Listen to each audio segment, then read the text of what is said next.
Good evening, everyone. I'm Elizabeth Vargas. We begin tonight in Washington, where the White House is facing the reality that justice is best meted out with a lawfully appointed prosecutor.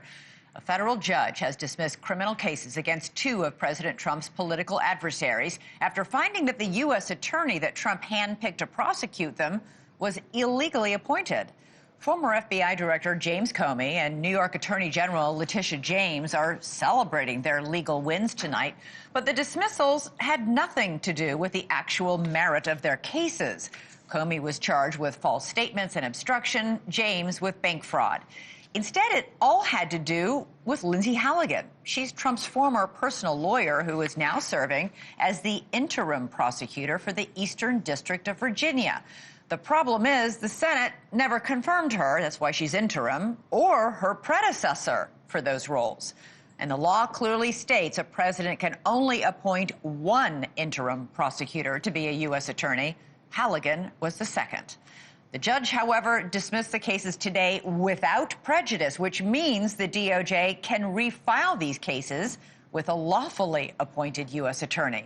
Attorney General James says she's, quote, heartened by today's victory. And James Comey said this ruling sends a message that the DOJ can't be used to target political enemies. But he also acknowledged that this may not be the end of his legal problems, at least under a Trump presidency. I know that Donald Trump will probably come after me again, and my attitude is going to be the same. I'm innocent, I am not afraid, and I believe in an independent federal judiciary, the gift from our founders that protects us from a would-be tyrant. Let's go right now to NewsNation's Kelly Meyer, live for us at the White House. Kelly, the White House is already vowing to appeal this decision. Yeah, Elizabeth, very soon, the White House telling us today, if they haven't already. That's what White House Press Secretary Caroline Leavitt told us here on the driveway just a few hours ago. She says Lindsay Halligan is extremely qualified for the job and defends that she was legally appointed. And we just heard from Attorney General Pam Bondi echoing that same sentiment in a press conference just a short time ago. Listen to this. We'll be taking all available legal action, including an immediate appeal, to hold Letitia James and James Comey accountable for their unlawful conduct. I'm not worried about someone who has been charged with a very serious crime. His alleged actions were a betrayal of public trust. Now, the Justice Department could appeal the decision or try to bring the charges under a different U.S. attorney. The judge who moved to scrap the cases was a Clinton appointee. And Caroline Leavitt also said today Comey should, quote, pump the brakes on his victory lap. President Trump, we haven't seen, he said his reaction was, we haven't seen this, or we've seen this before, rather, though we haven't heard from him directly on this yet. He kept today's executive order signing closed to the press. The first time we will see him is tomorrow at the turkey pardon at noon. Elizabeth. And Kelly, other big news coming out of the White House today. The president says he has accepted an invitation from the Chinese president to visit Beijing in April. What more can you tell us about that? Yeah, a big phone call this morning between President Trump and Chinese leader Xi Jinping. The first time the two really have spoken since that high-stakes face-to-face meeting about 3 weeks ago in South Korea. The president saying today that they had a positive call. The White House press secretary coming out here and saying that the call lasted about an hour. They talked about everything from fentanyl to soybeans to farmers. And they also said they would visit each other's countries. The president saying on X, pretty much providing his own readout of the call, saying President Xi invited me to visit Beijing in April, which I accepted, and I reciprocated, where he will be my guest for a state visit in the U.S. later in the year. He called the relationship with China, quote, extremely strong. He also said they plan to keep in touch. Elizabeth. All right, Kelly Meyer reporting live from the White House. Thank you so much. Let's bring in our panel now to dig deeper on our lead story, those dismissed cases against James Comey and Letitia James. Nima Rahmani is a former federal prosecutor, and Bill Brennan is a former attorney for President Trump. Great to have you both with us.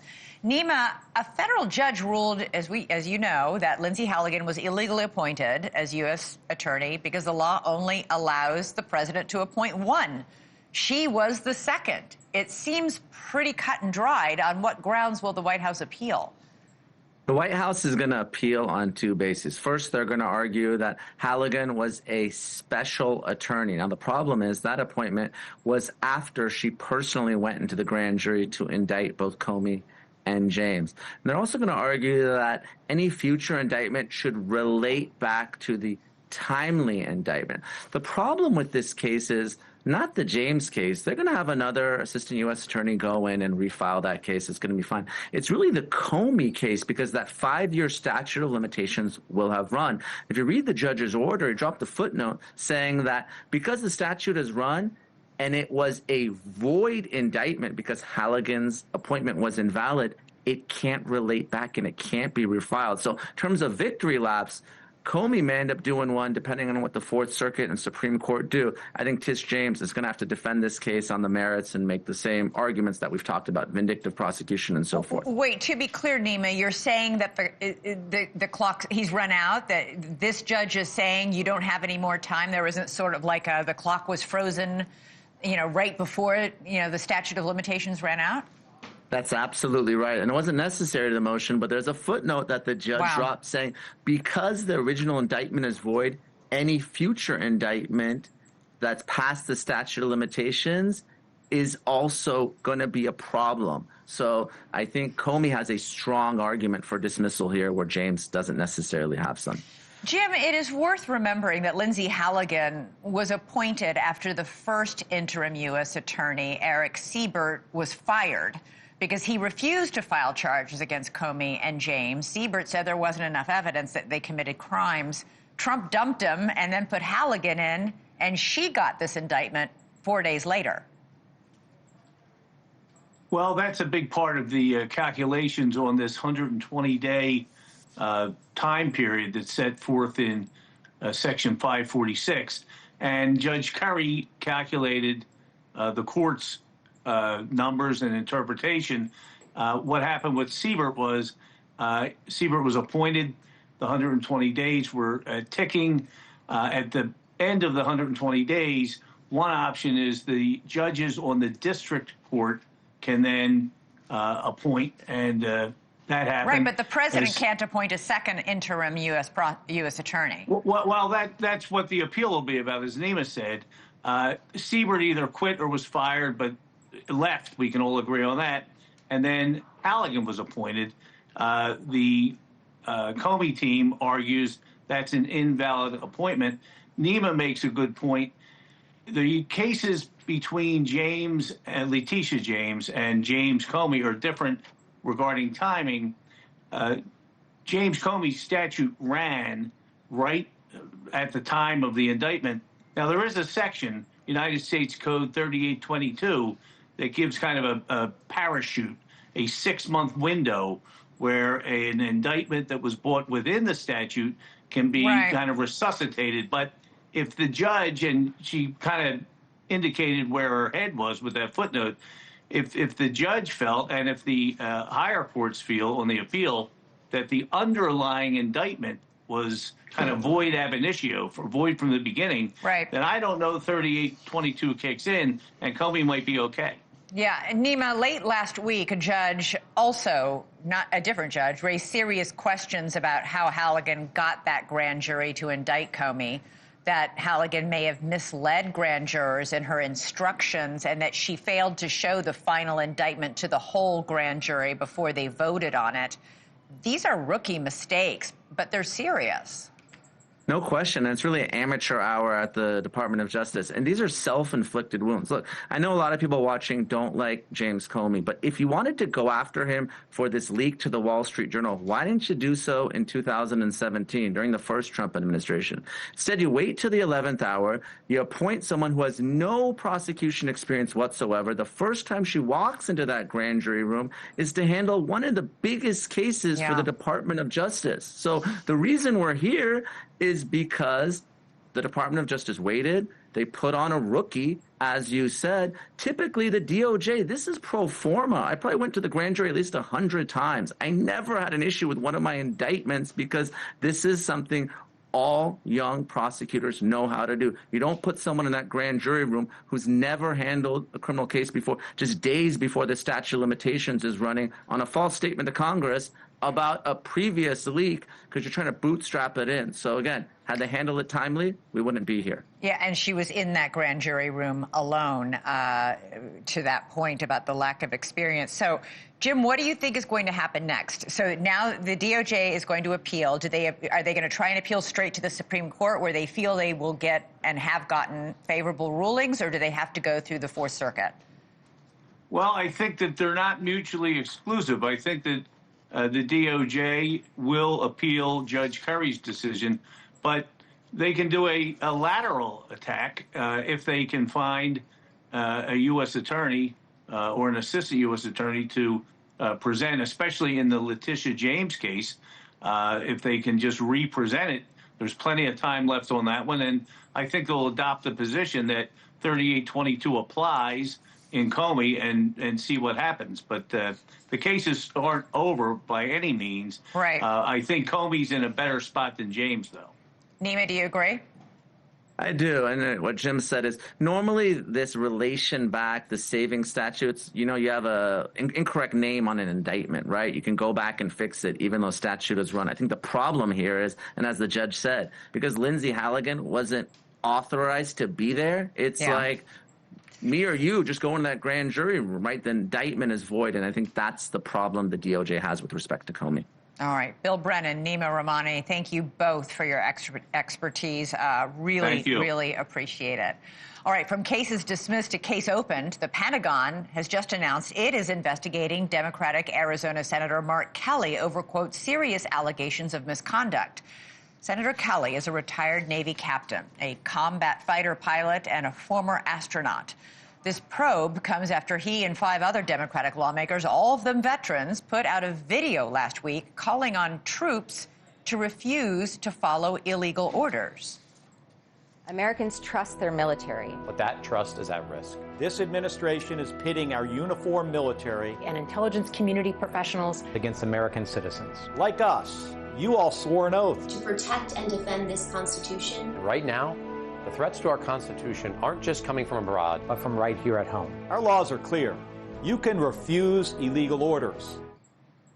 Now, the lawmakers in that video did not ever say which orders would be considered illegal. And the military code of conduct already clearly says that soldiers and troops cannot follow illegal orders. Regardless, President Trump has referred to this group of Democrats as the, quote, seditious six. In a social media post today, Pentagon Secretary Pete Hegseth said the military is only investigating Senator Kelly because he is a retired officer and he is the only one subject to military law. The others are not subject to the Uniform Code of Military Justice. Let's go right now to NewsNation's Joe Khalil, live for us on Capitol Hill. Joe, the Pentagon's threatening to recall Senator Kelly to face a court-martial. I think he responded just late this afternoon to all of this. Yeah, and essentially Senator Mark Kelly is saying, bring it on, in the face of this investigation, not really holding back. It was about an hour or so after the news broke about the investigation that he took to social media and he really hit back. He posted a picture of the medals that he had earned as a Navy captain, along with a detailed history of all of the service to the country that he has put forward as a Navy captain, as an astronaut. And then he said this here, Elizabeth, and I'm going to quote him here. He says, quote, Secretary Hegseth's tweet is the first I heard of this. So he learned of it on social media. He said, I also saw President Trump's post saying I should be arrested, hanged, and put to death. If this is meant to intimidate me and other members of Congress from doing our jobs and holding this administration accountable, it won't work. I've given too much to this country to be silenced by bullies who care more about their own power than about protecting the Constitution. Now, Elizabeth, you pointed out there were 6 Democrats on that video urging active duty military members to refuse illegal orders. Kelly is the only one that, to this point, is getting anything in the way of prosecution or any kind of repercussions from being in this video. The reason, as you pointed out, Secretary Hegseth says he is the only one who is subject to the Uniform Code of Military Justice because he served 20 years and he retired. So he's getting a pension, for example. The others were honorably discharged before 20 years. They are no longer subject to the Military Code of Justice. So we will see if any of the others face any sort of other repercussions separate from this investigation from the Pentagon that Senator Kelly is now facing in this unprecedented way. We did hear from the White House today. Press Secretary Caroline Leavitt says that the president is fully behind this investigation into Senator Kelly. Take a listen here. The White House is supportive of the Department of War's investigation into Senator Mark Kelly, and I think what Senator Mark Kelly was actually trying to do was intimidate the 1.3 million active duty service members who are currently serving in our United States Armed Forces with that video that he and his Democrat colleagues put out. Senator Mark Kelly well knows the rules of the military and the respect that one must have for the chain of command. Now, the Pentagon statement suggests they might recall Senator Kelly or Captain Kelly and make him active duty again so that they could potentially court-martial him. So, again, that would be a drastic step if that were to happen. Today, he is getting a lot of support from fellow Senate Democrats, fellow House Democrats, particularly those who were actually in that video with him. His fellow Arizonan Senator Ruben Gallego actually posted a video today where he mentioned Secretary Hegseth by name and expressly said, F him and those guys, referring to Secretary Hegseth and whoever else is behind this investigation. So a pretty visceral reaction there from some of the senators immediately around Senator Kelly. Super quick, who makes this decision, Joe? Who makes the decision whether to recall Captain Kelly, Senator Kelly, and court-martial him? It's not Secretary Hegseth. Who is it? Or is it? In fact, the secretary in his statement said today that it wouldn't be him. It would be the regular process, the court proceedings that happen, in the JAG process in the military. So they would handle that within their own sort of court process. Presumably, secretary doesn't have anything to do with it. Presumably. All right, Joe Khalil, thank you so much. Coming up for us, the U.S. is reportedly preparing to launch a new phase of military operations against Venezuela. But a new poll says most Americans are against it. But does that matter? Congressman Rick Crawford joins me after the break about what he's been told. And later, the NBA coach at the center of that poker cheating scandal pleaded not guilty in court today. What is his defense?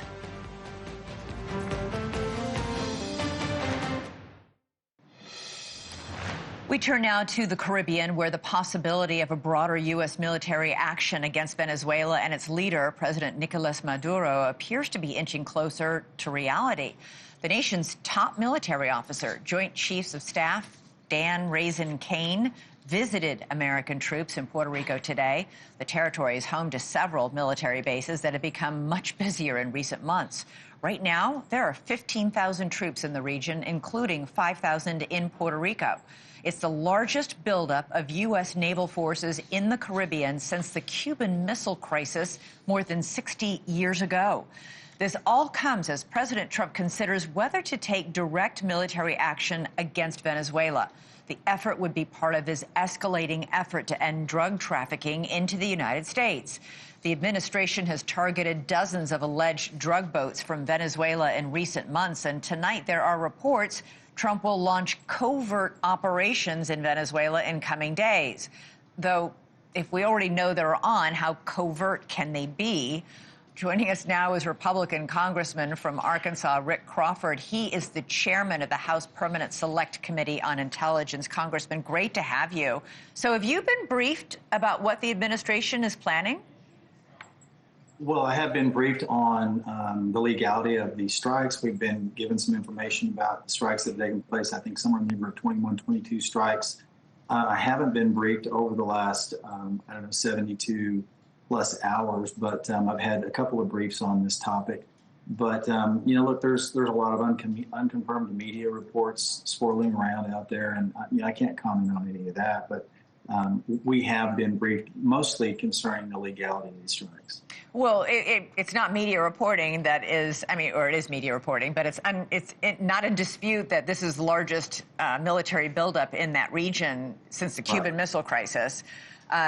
Dan Kane was down in Puerto Rico today. Very unusual to make a trip to Puerto Rico to address troops like that, especially when there's that much military firepower assembled. Do you have any? Have you been given, as you're in your very important position on the Intelligence Committee, any indication at all that we're about to launch some sort of action there? No, I haven't heard anything to that effect at all. In fact, I would say that General Kane's presence there is not necessarily unusual. I think when you have that many troops in one place, it's not uncommon for high-ranking officers to go and as a morale boost to say hello to the troops, let them know that he's got their back, those kinds of things. So I don't know that there's anything unusual about that per se. I would say that this buildup in the Caribbean is as much about China and Russia as it is about Venezuela. I think people need to understand that over the last 20 years, and I think you and I have had this conversation before too, over the last 20 plus years in the global war on terror, we've repositioned assets to address the global war on terror. And what that has done is left our neighborhood unguarded.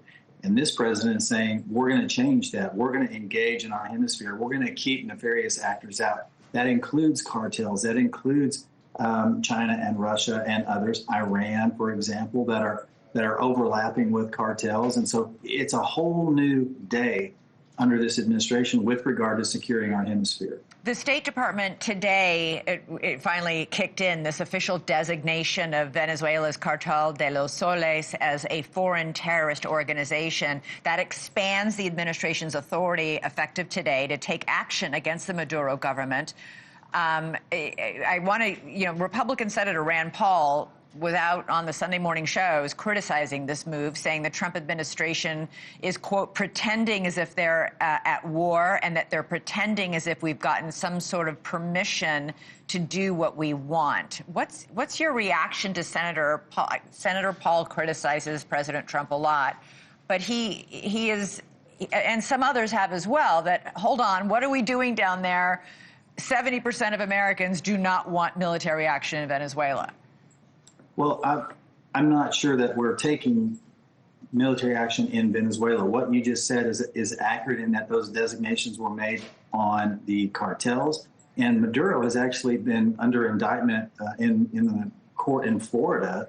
So we know he's also a criminal. So it's not as though the president is saying we're going to war against Venezuela. But there is a designation as a terror organization, as you mentioned, the Cartel de los Soles and the other cartels that he's taken action on. What this is really kind of akin to, it is kind of like what we did in places like Syria and Yemen, and when we were engaged in Afghanistan under certain targets. The decision tree is very similar. The action is governed under the very similar rules of engagement, but these are maritime targets. They're obviously not land-based, and so those are going to continue. I don't anticipate any kind of invasion or anything like that. But I do think that the president will continue to take action against the cartels. And with only 10 seconds, you say you have gotten briefings on the drug vote. Senator Paul was also complaining that he's gotten no briefings. Are you fully satisfied? Because the administration has not made any of its proof public about what's on these boats, where these boats are going, who these people on these boats are that we're killing. Are you fully satisfied that these attacks, these strikes are legal? I am. I believe they are perfectly legal. They're in keeping with the framework that has been established on terror targets before, and I think the reporting and the intelligence on those individuals on the boats is good. All right. Congressman Rick Crawford, always great to talk to you and have you on the show. Thanks so much, and have a great Thanksgiving if I don't speak to you before then. Thank you so much. Sure thing. You too. Appreciate it. All right. Meanwhile, President Trump is hoping he will add another diplomatic win to his resume come Thanksgiving. The question could be, is it also going to be a big loss for Ukraine? Trump says, quote, big progress is being made in peace talks between Russia and Ukraine. A U.S. delegation led by Secretary of State Marco Rubio met with Ukrainian counterparts in Geneva this weekend and ironed out a, quote, refined peace framework.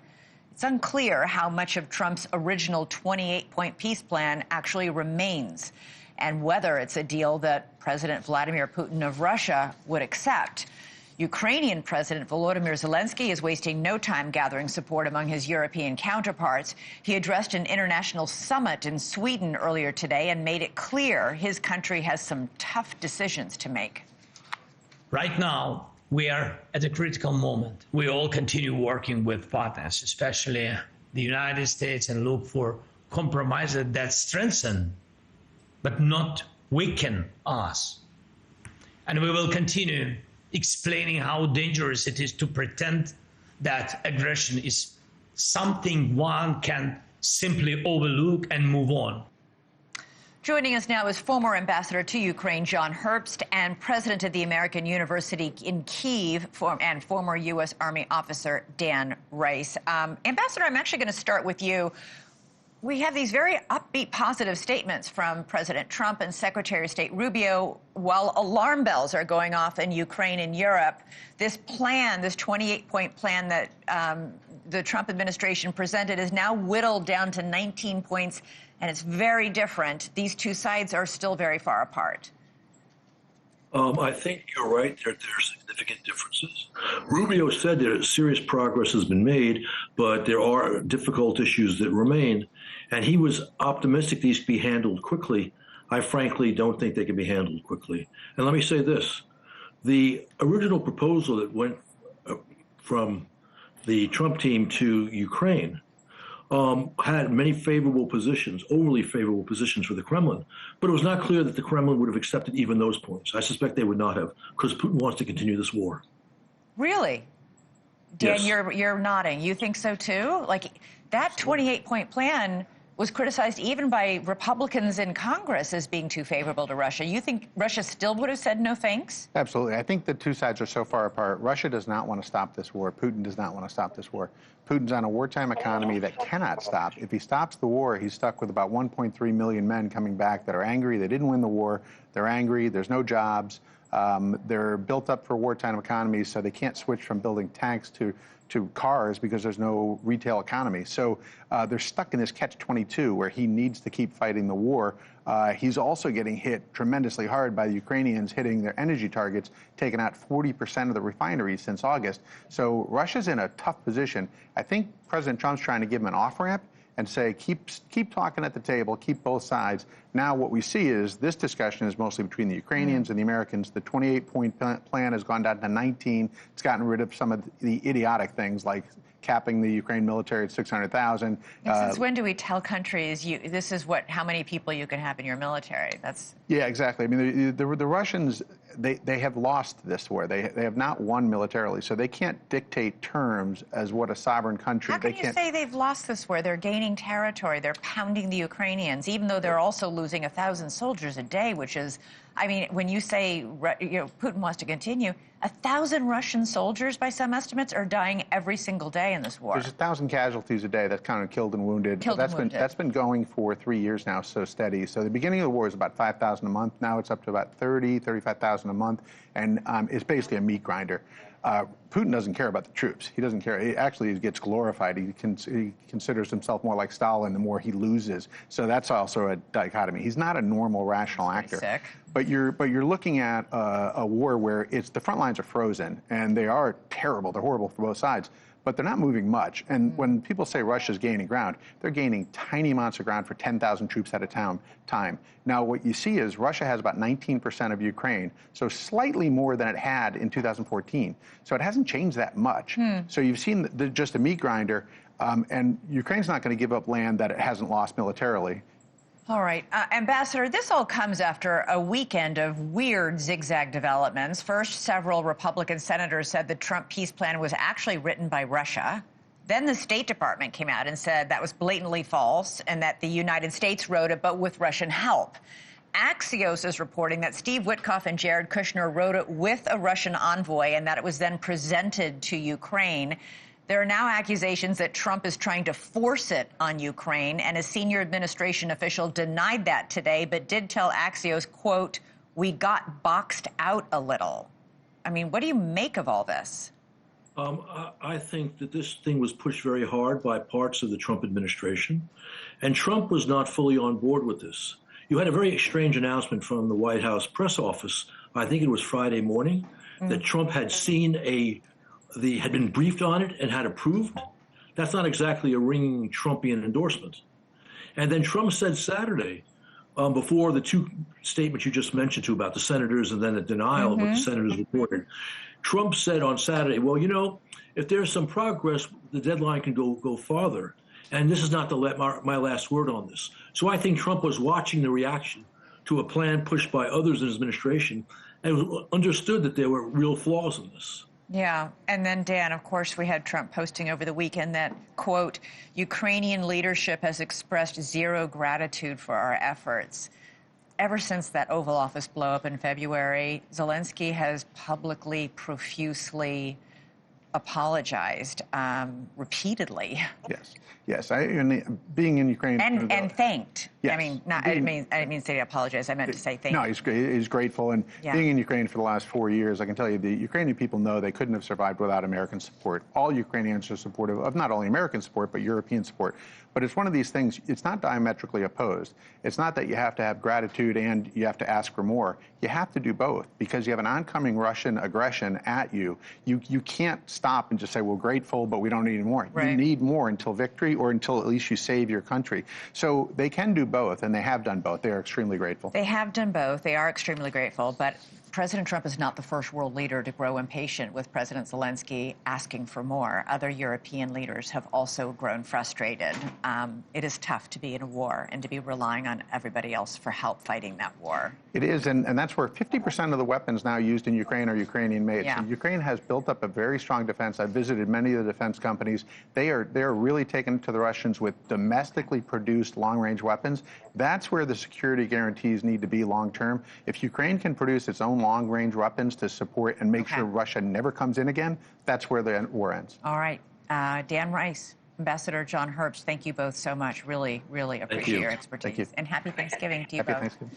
Coming up, are Minnesota taxpayers unknowingly funding a Somali terror group? NewsNation's investigative correspondent Rich McHugh is in Minneapolis digging into this story, and you are not going to want to miss it.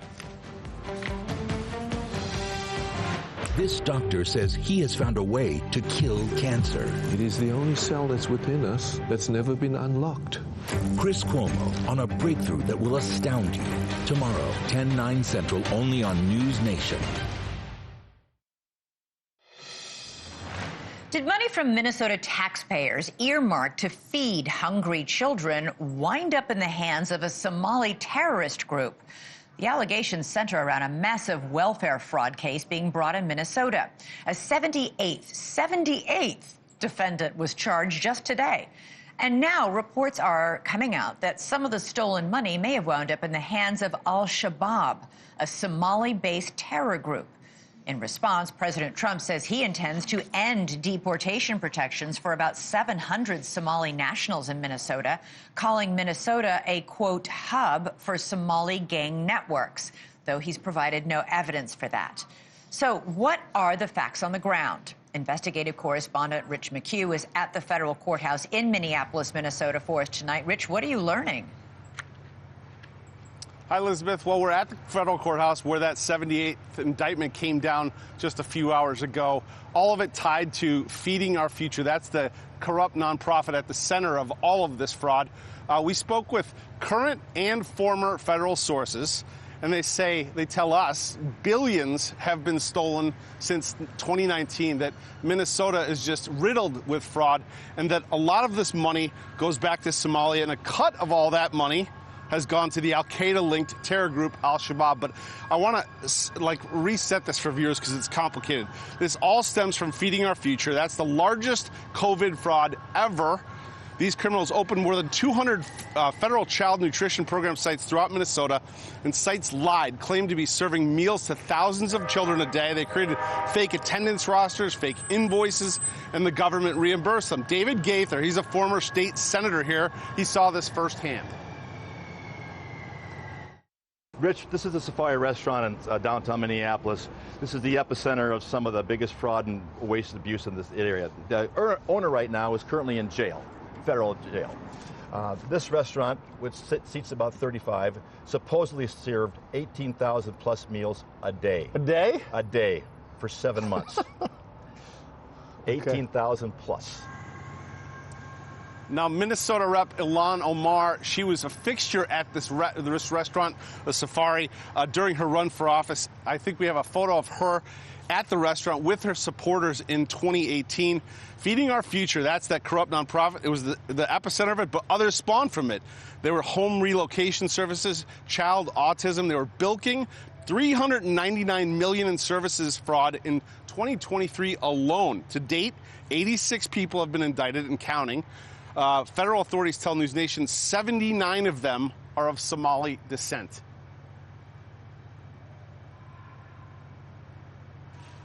We've been holding accountable those that are perpetrators of the crime. We are not holding accountable those that created the opportunity to have those perps do what they did. And that would be? The policymaker, the Attorney General, and the administration. Now, federal sources that we've spoken to, several of them, said the same thing to me, Elizabeth. They say there's a saying in the Somali community here that when it rains in Minneapolis, umbrellas go up in Mogadishu. That just about sums it up. Back to you. Wow, almost 100 people charged in this scheme so far. Rich McHugh reporting in Minneapolis. Thanks so much. Coming up for us, Portland Trailblazers head coach Chauncey Billups pleaded not guilty to his involvement in rigged poker games. He needed a $5 million bail bond to avoid going to jail. But could his freedom be short-lived? That story next.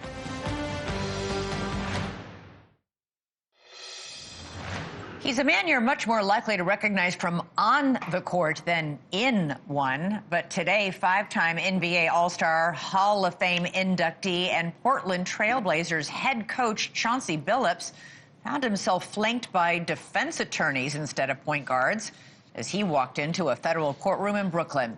Billups pled not guilty to charges he used his fame and status to ensnare other high rollers in rigged illegal poker games backed by the mafia. Dozens of other defendants, including former NBA player Damon Jones, were also hauled into court, along with alleged members of the Gambino and Genovese crime families with nicknames like Flappy and Albanian Bruce. Billups is now out on $5 million bond. That's about as much as his salary for the last NBA season. All this begets the question, how does a coach at the highest levels of the NBA get caught up in an indictment with career criminals, mobsters, and accused human traffickers? And does the NBA's warm embrace of sports betting in recent years have anything to do with this? Joining us now is NewsNation's legal contributor, Jesse Weber. He's also host of the Sidebar podcast. Jesse, great to have you with us. Chauncey Billups pleaded not guilty. Does he have a strong case? What's his defense? That's tough. Why? Because if you believe prosecutors, and they've already presented some of their evidence so far, they have text messages, surveillance footage, billing records. I mean, they believe they have a payment of $50,000 that was wired to him. If you look at some of the text messages that are in the indictment, it seems to show Chauncey Billups was part of one of these or several of these rigged games where he was winning improbable hands, and they had to bring in somebody else to draw off suspicion. So when you're charged with wire conspiracy and you're charged with money laundering, he would have to argue he was not acting in concert with everybody. But this is a lot of explaining to do away, and particularly the payments and the messages. So this is a very serious case. Yeah. It's very serious charges, 20 years in prison on each charge. It's kind of unbelievable, if I were to say, a five-time All-Star is part of this alleged rigged poker scheme. But when you look at the evidence and you look at this technology, by the way, Elizabeth, right? Surveillance cameras in the poker cards, in the chips, X-ray machines, rigged shuffling machines. It's pretty unbelievable, but prosecutors believe they have the goods. Feds say that they've already started negotiations with some of the people in this case to get a plea deal.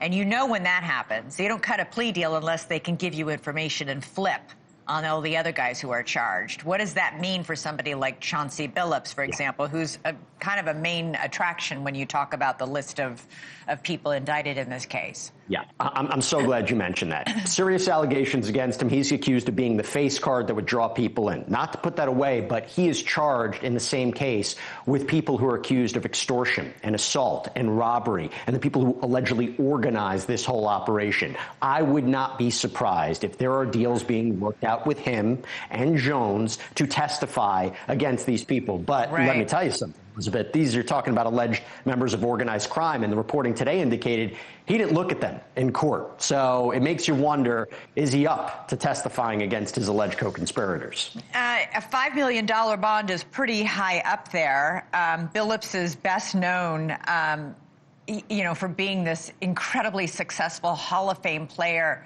NBA coach. I raised this question in the intro. I know you're not a psychologist, you're a lawyer. Why would somebody do this? He made a ton of money, in the NBA. Why are you doing this? So two things I'll say. One, my dad always said, never count other people's money. You never know what the financial situation is. But I will tell you, how many times have you heard in gambling cases, it's the thrill of it, right? And there could be a situation here where it maybe was a very lucrative scheme where he didn't think, if the allegations are true, that he was going to be caught. But this is a guy that was making millions in the NBA. So I'm not surprised that he needed a large bond of $5 million secured by his property. But that's maybe what we're dealing with here. Wow. It's just a staggering story. We will be following the case closely. Thank you, Jesse, so very much. Really appreciate it. All right, coming up for us, a turning point for cancer treatment. Chris Cuomo joins me live next with a big special he's been working on, and it's pretty blockbuster.